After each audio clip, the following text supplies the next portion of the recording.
Sublimez votre intérieur avec nos collections uniques et élégantes. Chez Ibi Home, nous transformons vos espaces en véritable havre de confort et de convivialité. Découvrez notre collection exceptionnelle de meubles pensés pour chaque moment de votre vie. Des tables à manger conviviales, idéales pour rassembler famille et amis, au salon haut de gamme alliant élégance et confort, sans oublier nos chambres à coucher de qualité avec matelas offerts pour un repos parfait.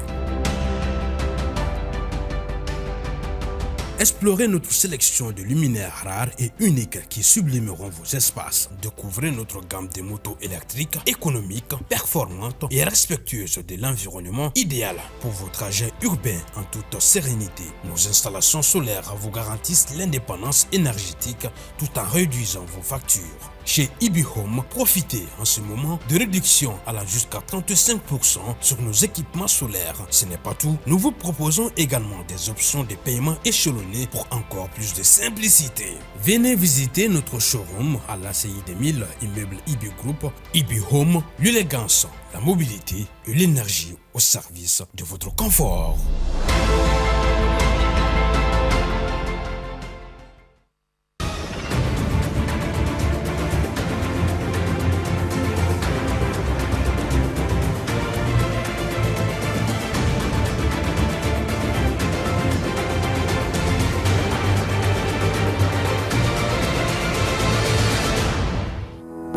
Mali tɛ jɔ maliden si kɔ o hakilina sira fɛ ko kan malidenw olu tɔgɔla lajɛrɛ bɛ sen na ni waati na jamana kɔnɔ tile 3 kɔnɔna la o fana na o sen don fasojɔ baaraw la n'u hakilina jɛlenw ye an bɛna caman ɲɛfɔw ye u k'o lajɛrɛ kan bi kunnafoniyaw kɛnɛ kɔnɔna la. Mali Tourisme ale ka City Tour o tako sabanan baaraw o fana daminɛna kunungo Bamako ale ni région dɔw kɔnɔ yaasa ka se ka an ka yɔrɔ sahalenw olu ta bala cogoya min na min na seko ni dɔnko o na se ka yanga cogoya min na jamana kɔnɔ. Bi ye juma ye juwe kalo tile 18 san 2025 a ye ko ɲuman kɛ Advance TV sugandili la ka aw kunnafoniya a ye aw bisimila bidon kunnafoniyaw olu kɛnɛ kan.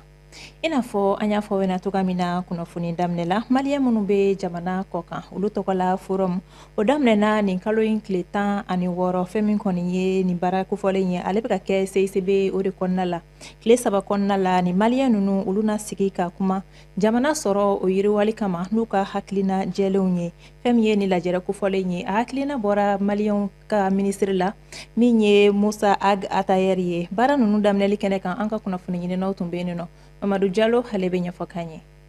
Mali ministriso min sigilen don an ka tungaranke minnu bɛ jamana wɛrɛw kan olu ka koɲɛ ɲɛnabɔliw ma ale ye ɲɔgɔnnajɛba dɔ sigi sen kan walasa Mali tungarankew u bɛ se ka hakili jagabɔ kɛ u sen bɛ se ka don fasojɔ baaraw la cogoya min na o kɛnɛba in a sigira an ka jamana kɔnɔ min ɲɛmaya kun bɛ an ka jamana gouvernement ɲɛmaa bolo général de division Abdoulaye Maïga a kumara jamana ɲɛmaa ale tɔgɔ la.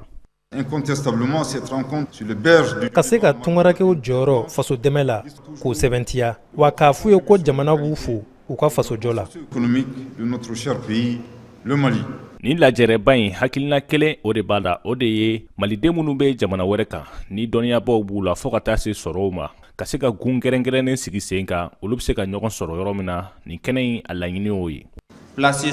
tungarankew ka nin lajɛ in sinsilen don kumase min kan o de ye gɛlɛya mun b'u kan ani u ka laɲiniw walasa u sen ka don jamana ka ɲɛtaga la. Tiɲɛ tɔnba min sigilen don tungarankew olu tɔgɔ la olu y'a yira k'a fɔ ni hakilina in olu b'a kɔkɔrɔma don ka d'a kan a bɛ kɛ sababu ye fɛn min ye tunga kɛko ɲuman ni ko sabati. Nisɔndiyalen b'aw ladɔnniya k'a fɔ ko OIM ale ye cɛkɛda ye min ye jamana 100 bɔɲɔgɔnko bilasira diɲɛ kɔnɔ walasa u n'u ka tungarankew ka baara kɛ ɲɔgɔn fɛ. Wa anw ni gouvernement malien ka nin jɛɲɔgɔn in bɛna to sen na walasa laɲiniw ka sabati. Jateminɛw y'a yira k'a fɔ maliden ma miliyɔn 6 olu de sigilen don jamana wɛrɛw kan a kelen-kelen bɛɛ n'a ka seko n'a ka dɔn ko don n'olu sera ka jɛrɛ ka fara jamanadenw kan Mali a ɲɛtaga o bɛ sabati. La diaspora malienne aujourd'hui estimée à plus de 6 millions de personnes réparties dans le monde entier. Mali tungarankew bɛ t'u jɔ maa miliyɔn 6 bɔɲɔgɔnko la duniya kɔnɔ bibi in na ni lajɛrɛ in tɛ baro gansan ye bari a dabɔra ka fɛɛrɛw sigi sen kan minnu bɛna kɛ hɛrɛ ye tungarankew ma donna nataw la. Les collectivités les secteurs privés, les institutions financières et les acteurs de la diaspora. Ni baara nunu bɛɛ bɛna sigi sen kan tile 3 kɔnɔna la ka se ka hakili jagabɔ kɛ fɛɛrɛ minnu bɛ se ka bila sen kan min baaraw bɛ ka kɛ an ka jamana lajɛrɛba kɛyɔrɔ min bɛ yen nɔ n'o ye CICB ale kɔnɔna la.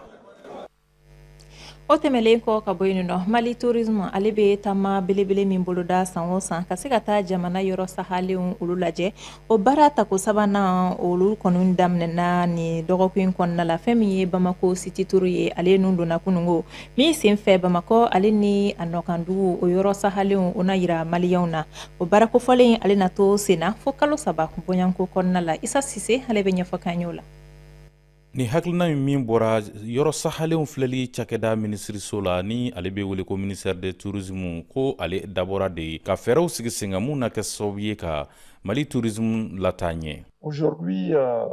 City Tour revient. Bamako City Tour seginna ko kura san 1 tɛmɛnen. Yɔrɔ sahalenw la kurakurayali ye i n'a fɔ ka nin kura fiyɛ sɔrɔ ani seko ni dɔnko la ka fara an ka kɛli ye an yɛrɛ ye. Consommer malien. On parle du made in Mali. Ni wulikajɔ tako sabanan in kɔnɔna na ko baarabolo caman bolo dalen do i n'a fɔ ɲɛmadali ka taa bila thème la ale ni tigɛdiɲɔgɔnmaw artistes ni ɲɔgɔn cɛ. S'agissant justement du contenu de cette édition. Ka tali kɛ nin tako sabanan in la Mopti mara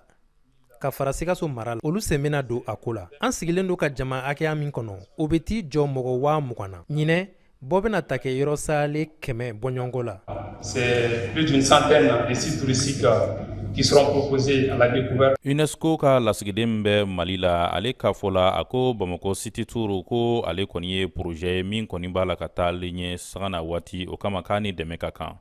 L'UNESCO reste pleinement engagé aux côtés du Mali. UNESCO bɛna to Mali kɛrɛfɛ walasa ka nin projet in dɛmɛ a ka taa ɲɛ. Anw yɛrɛ ka yecogo la jamana bɛ se ka ɲɛtaa sɔrɔ yɔrɔ sahale ɲɛnamayali la. De la richesse nationale du Mali. Seko ni dɔnko tigilamaw bɛɛ lajɛlen kɔni bɛnnen do a kan k'a yira k'a fɔ ko nin waati na ko nin ye wale min kɔni nafa ka bon jamanadenw ma kosɛbɛ. Nin de bɛ kɛ sababu ye an ka sifinnakaw école bilalen sisan u ka se k'u senna yala k'an ka yɔrɔw dɔn k'an ka kokɔrɔw dɔn. Monument caman installé no Bamako yan ani région ninnu na i b'a sɔrɔ mɔgɔ caman bɛ tɛmɛ a la ten mais u t'a kɔrɔ yɛrɛ dɔn a bɛɛ dabɔra kun dɔ de kama nin bɛ kɛ sababu ye u k'o dɔn a bɛ dɔ fara u ka dɔnniyaw kan a bɛ kɛ sababu ye yɛrɛ u bɛ fɛn mun kalan classiw kɔnɔ théoriquement u k'a dɔw ye u ɲɛna. Bamako City Tour ale tako sabanan ye wale mun kɔni bɛna kɛ sababu ye ka sinsinli caman kɛ Mali tourisme kan ale ni ka wale caman kɛ mun bɛ kɛ sababu ye ka Bamako ale ni Mali duguba caman olu ɲɛda falen mun na kɛ sababu ye bɛɛ lajɛlen k'a dɔn k'a fɔ ko bɛɛ ka ɲi i fa bara de. Ni kun ye Lasana Kone ale ka ɲɛfɔtaw ye Isa Sise u ka sɔrɔtaw kan Bamako City Tour kan. An bɛ taa ni kunnafoniyaw ye halisa k'aw ladɔnniya k'a fɔ ko kunungo joué kalo tile 17 fɛn min kɔni ye waleɲuman dɔn ye o kɛra ka ɲɛsin polisi baarakɛla dɔ ma Salif Sogoba. Waleɲuman dɔn kɛra ale ye ni ka ale fo kosɛbɛ a ka wulikajɔ ani a ka cɛsiri la a ka fasojɔ baaraw la fɛn min kɔni ye ni waleɲuman dɔn in ye a kɛra ɲɛnajɛ dɔ senfɛ min yɛrɛ hakilina bɔra Amicale des anciens responsables de la jeunesse et sympathisants de la commune 5 Salif Sogoba ko ci wara de dira ale ma a ka cɛsiri la fasojɔ baaraw la Zaide Zuwai bɛ min ɲɛfɔ an ye. Kadi Isajo ye cogo min na n b'a kɛ ten. Joué kalo tile 17 san 2025 sɔgɔma faso fintigilakaw farala ɲɔgɔn kan ka bonyamasegin kɛ u ka mɔgɔ dɔ ye min n'a ka kan kosɛbɛ ka d'a ka cɛsiri a n'a ka baara kɛcogo ɲuman kan o lajɛrɛ in senfɛ bonya kɛra ye ni ci wara ye n'o ye cɛsiri tamasiyɛn ye Mali la ale ni wari dɔɔni min b'a yira k'a fɔ ko baara kɛcogo ɲuman o nafa tɛ ban. An ka jateminɛ kɛ k'a fɔ ko an ye agent min ye circulation na an ka sira kan mɔgɔ ɲɛnama don a tɛ foyi dɔ diɲɛnatigɛ la n'a ka baara tɛ a tɛ foyi kɛ diɲɛnatigɛ la n'a ka baara tɛ o de la an y'a jateminɛ k'a fɔ an ka a ka ɲɛma wele ka na fɛn dɔ k'a ye. Ka bɔ pétrole échangeur ka se kalanko donna la circulation mana fɛrɛ cogo cogo i b'a sɔrɔ a ba sen kan a b'a ɲɛnabɔ. A ɲɛmɔgɔ minnu kun b'a kɛnɛ kan n'olu kunna wolola kosɛbɛ olu y'a ŋaniya ka seereya k'a ye. Bɛɛ ka essayer u ka Sogoba ladege n bɛ dugawu k'a ye ala k'a ta fanga d'i ma surtout mes félicitations ala ka barika don a la. O kɔrɔ bɛɛ kɛ n'i cɛsiri bɛɛ kɛ n'i cɛsiri k'i hakili to i yɛrɛ la ni baara fɛn fɛn kɛ a kɛ n'i ŋaniya ye i ka kɛ kunnawolo ye i yɛrɛ kama i ka baara i bɛ kɔɔri min na o kama ani jamana yɛrɛ kama don cɛfari yɛrɛ fɛnɛ y'a ka waleɲumandɔn yira. O ye nin min kɛra ye baara ɲumanba de ye. Nin b'a to mɔgɔ wɛrɛ fana bɛ ɲɛbɔ ne ka kɛcogo fɛ. N'i ye mɔgɔ lajɔ circulation na k'a fɔ ko i b'a ka carte grise minɛ walima fɛn kɛ, a bɛ embouteillage tɔ créer quoi. O la ne mɔgɔ t'o si la. I y'a kɛ dɔrɔn n b'i dégager ka bɔ karisa i ye min kɛ a man ɲa kana n'o yɛrɛ kɛ a banna. Kɛnɛya de ka gɛlɛn ni fɛn bɛɛ ye. N'i ye kɛnɛya sɔrɔ n bɛ dɔ fara kan de n tɛ dɔ bɔ a la. Salif Sogoba Bouyani fɛ nin wale mun kɛra Amicale des anciens responsables et sympathisants de la commune 5 fɛ o b'a to baara kɛcogo ɲuman cɛfariya ani jɛlenya baara kɔnɔna na o bɛ sabati kosɛbɛ an ka jamana kɔnɔna la. O tɛmɛlen kɔ ka bɔ yen nɔ sɔrɔ ɲininikɛla min bɛ yen nɔ n'o ye Madani Tali ye ale nana bɔɲila arabadon IB group ale jabala la Amdalayi Ase 2000 kɔnɔna la fɛrɛ kun do Madani bolo ni kana ɲɛda ni yɔrɔ belebele kan ni ka se fana ka foli kɛ a balimakɛ ni a terikɛ ye n'o ye Ibrahim Jawara ye a ka cɛsiri la faso ye an ka ɲɛmadaw sɔrɔtaw la. K'a fɔ ko yan ye baarakɛyɔrɔ ye mun dilannen don comme i bɛ se ka baarakɛyɔrɔ mun sɔrɔ diɲɛ laban yɔrɔ minnu na c'est à dire yan dilannen don ten dɔ yan nɔ n'i donna fɛn fɔlɔ min bɛ don i hakili la k'i yɛrɛ lafiyalen don fo mɔgɔ minnu bɛ baara kɛ yan nɔ u lafiyalen don baarakɛlaw lafiyalen don bɛɛ nisɔndiyalen don mais o tɛ ko wɛrɛ ye o c'est à dire que yɔrɔ mun dilanna tantɔ k'u bila o nisɔndiya in kɔnɔ c'est à dire a bɔra hakili dɔ de la bon hakili mun don ne bolo wari ɲini hakili tɛ hakili sugu mun don ka jamana la yiriwa k'i yɛrɛ la yiriwa ka adamaden tɔw la yiriwa a fɔra ko an bɛ mɔgɔ ɲini tubabuw b'a fɔ cogoya min na ko champion d'industrie nin y'a dɔ ye nin y'a dɔ ye a hakilinata a organiselen don cogoya sugu mun na tubabuw b'a fɔ ko il a créé un écosystème o écosystème ye mun ye mɔgɔw ka se ka c'est à dire interagir ɲɔgɔn fɛ mɔgɔw ka se ka hakili fara ɲɔgɔn fɛ mɔgɔw ka se ka o hakili faralenw kɛ ɲɔgɔn fɛ k'o kɛ hakilina kelen ye walasa bɛɛ ka se ka yiriwa ɲɔgɔn fɛ ne bɛ se ka mun fɔ a ye a y'a daminɛ cogoya min na a ka taa o sira fɛ jija b'a la hakili ɲuman b'a la ŋaniya ɲuman b'a la a tɔ bɛ ala bolo don o don ko kura bɛ na o c'est à dire que a fɔra ko yelen bɛ yɔrɔ min na ka caya dibi fana bɛ yen nɔ de ka caya donc o ko ninnu tɛ ban ko la mais n'i ye Ibrahim yɛrɛ lajɛ k'a ka kɛwalew lajɛ ni mun kɛra o tɛ foyi ye o ye jaga de y'ale ka ko la. An bɛ taa ni kunnafoniyaw ye halisa bisu in na kɔkan kunnafoniyaw o bɛna lase aw ma Sayide Zuboyi fɛ. Burkina Faso marabajɛkulu ye sariya ta sariya min bɛna kɛ sababu ye ka dan sigi commission électorale nationale indépendante ka wulikajɔw la ale min bɛ senna a bɛ san 20 bɔ jaa jira k'a fɔ ko nin cakɛda in ka musaka dunta ka ca jamana ka musakaw la ko u bɛna a ka baarakɛtaw fara administration territoriale ka wulikajɔw kan k'aw ladɔnniya k'a fɔ Burkina Faso ale marabajɛkulu ye nin ŋaniya in ta waati la waati min capitaine Ibrahim Traoré ale min yɛrɛ kɛlen don ka san 5 wɛrɛ fara a yɛrɛ ka fangaw kan ka kɛɲɛ ni waati nataw ye.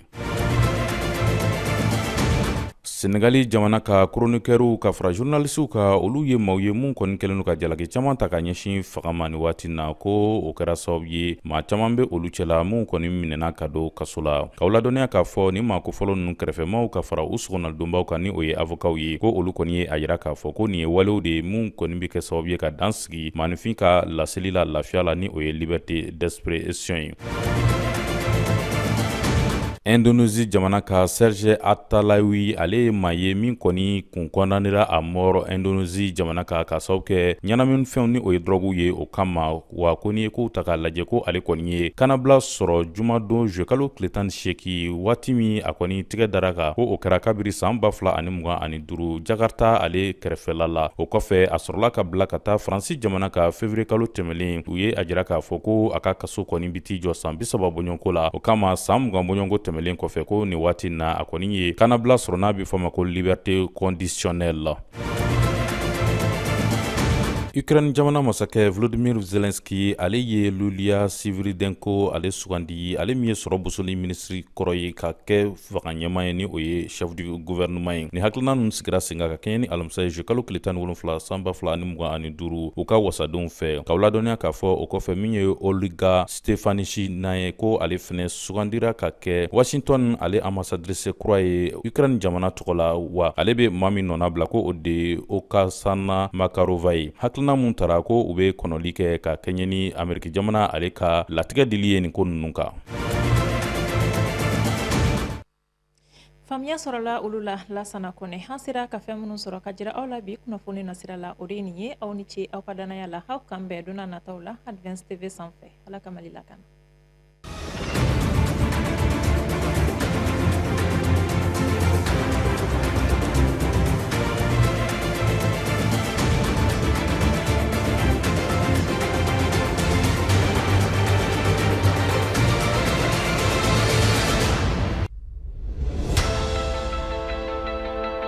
Sublimez votre intérieur avec nos collections uniques et élégantes. Chez Ibi Home, nous transformons vos espaces en véritable havre de confort et de convivialité. Découvrez notre collection exceptionnelle de meubles pensés pour chaque moment de votre vie. Des tables à manger conviviales, idéales pour rassembler famille et amis au salon haut de gamme, alliant élégance et confort, sans oublier nos chambres à coucher de qualité avec matelas offerts pour un repos parfait. Explorez notre sélection de luminaires rares et uniques qui sublimeront vos espaces. Découvrez notre gamme de motos électriques, économiques, performantes et respectueuses de l'environnement, idéales pour vos trajets urbains en toute sérénité. Nos installations solaires vous garantissent l'indépendance énergétique tout en réduisant vos factures. Chez Ibi Home, profitez en ce moment de réductions allant jusqu'à 35% sur nos équipements solaires. Ce n'est pas tout, nous vous proposons également des options de paiement échelonnées pour encore plus de simplicité. Venez visiter notre showroom à l'ACI 2000, immeuble Ibi Group. Ibi Home, l'élégance, la mobilité et l'énergie au service de votre confort.